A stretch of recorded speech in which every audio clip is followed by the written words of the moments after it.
name is Rosenberg, and I'm a writer and playwright from Toronto. I've always loved stories.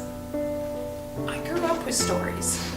My parents were both musicians, and they read to us every night. Charlie and the Chocolate Factory, and Where the Wild Things Are, and Stuart Little. I can still remember my dad saying, "Stuart." I would lose myself in those stories. The characters seemed so real. And I remember sometimes one of my parents would turn the page and the story would be over, and I would be so sad to lose that life, that character. In high school, storytelling for me in high school took the form of theater. Plays and stories, they were kind of magic. Eventually I became an actor. And I spent about 7, maybe 8 years touring Ontario and parts of the US, and I loved it. I loved performing. But the touring got pretty exhausting, so I turned to writing, telling stories. I wrote This Way Out about 10 years after reading a newspaper article in 2006.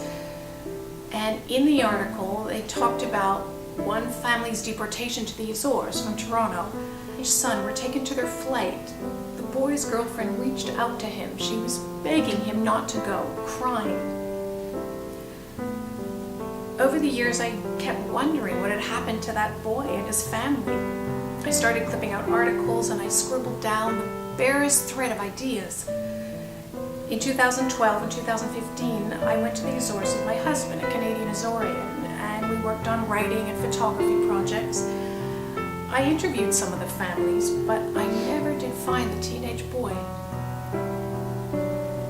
You know, these families had been living in Canada for years, 5 years, 10 years. They were gainfully employed, settled in, they paid taxes, they raised their children here. And then they were shipped back home with 1 week's notice. It's grotesque and inhumane. I hope Nelson's story moves people, scares them a little, gives them an awareness they didn't have before. And I'm working on more plays, more stories. I don't ever want to stop telling stories.